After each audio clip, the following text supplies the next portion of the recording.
Kapolda Lotaria Latif pastikan tindak tegas oknum polisi penembak warga. Kapolda Maluku Irjen Pol Lotaria Latif menegaskan Polri tidak mentolerir anggota yang melakukan pelanggaran, apalagi sampai menghilangkan nyawa orang. Pernyataan tegas ini disampaikan Kapolda di Mapolres Pulau Buru usai menemui keluarga korban almarhum Nede Nurlatu yang tewas tertembak oknum Brimob Polda Maluku Bribka Andre Batuwael di Gunung Botak, Kabupaten Buru pada Sabtu 29 Januari. Dikatakan Polri tidak mentolerir anggota yang melakukan pelanggaran apalagi sampai melakukan perbuatan tersebut. Oleh karenanya, oknum anggota Brimob Kompi 3 Yon A Pelopor 6 Lea itu harus bertanggung jawab karena dinilai salah menyalahgunakan senjata api. Kapolda memastikan oknum Brimob sudah ditahan dan menjalani pemeriksaan di Propam Polda Maluku. Pelaku akan diproses secara hukum, baik secara pidana maupun kode etik. Mantan Kapolda NTT ini berharap insiden yang terjadi Sabtu kemarin menjadi insiden yang terakhir. Seraya meminta agar semua pihak menjaga situasi keamanan agar kondusif dan mempercayakan persoalan ini kepada kepolisian. Saya menyampaikan permohonan maaf selaku Kapolda terhadap terjadinya peristiwa ini, dan saya sangat menyesalkan dan keprihatinan saya.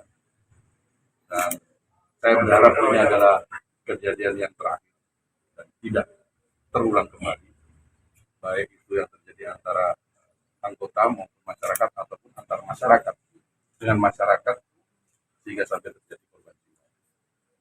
Yang kedua, saya menyampaikan kepada keluarga turut duka cita yang mendalam dan keprihatinan saya bisa disampaikan pada keluarga.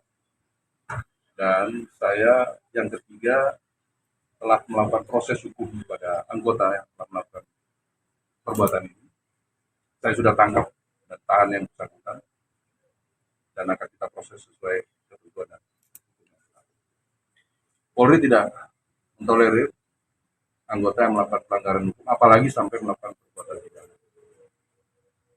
Sehari pasca penembakan, Kapolda Irjen Pol Lotaria Latif didampingi Dansat Brimob Kabid Propam dan Kabid Humas Polda Maluku langsung berangkat ke Pulau Buru menemui keluarga korban. Pertemuan dengan keluarga korban berlangsung di markas Polres Pulau Buru, 6 Lea, Kabupaten Buru pada Minggu 30 Januari. Kedatangan Kapolda menemui keluarga korban didampingi Dansat Brimob, Kabid Propam, dan Kabid Humas Polda Maluku, serta Kapolres Pulau Buru dan Dandim 1506 6 Lea. Sementara perwakilan dari keluarga korban yang datang yaitu Yohanes Nurlatu selaku Kepala SOA Nurlatu, serta pihak keluarga yakni Samsul Nurlatu dan Wilder Nurlatu. Dalam pertemuan tersebut, keluarga korban meminta kepada Kapolda agar pelaku selain dihukum pidana juga dipecat dari kepolisian. Pada kesempatan itu, Kapolda juga menyampaikan turut berbelasungkawa yang sedalam-dalamnya atas meninggalnya almarhum. Ia merasa prihatin dengan peristiwa yang merenggut nyawa almarhum.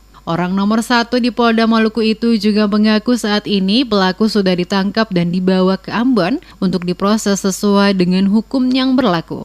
Proses pidana lanjut Kapolda saat ini telah ditangani penyidik Ditreskrimum Polda. Proses pidana lanjut Kapolda saat ini telah ditangani penyidik Ditreskrimum Polda Maluku. Sementara dari sisi kode etik juga sudah dilakukan oleh Propam Polda Maluku. Kapolda meminta pihak keluarga untuk mempercayakan kasus ini kepada Polri. Pihaknya akan bertindak tegas kepada setiap anggota yang menyalahi aturan hukum.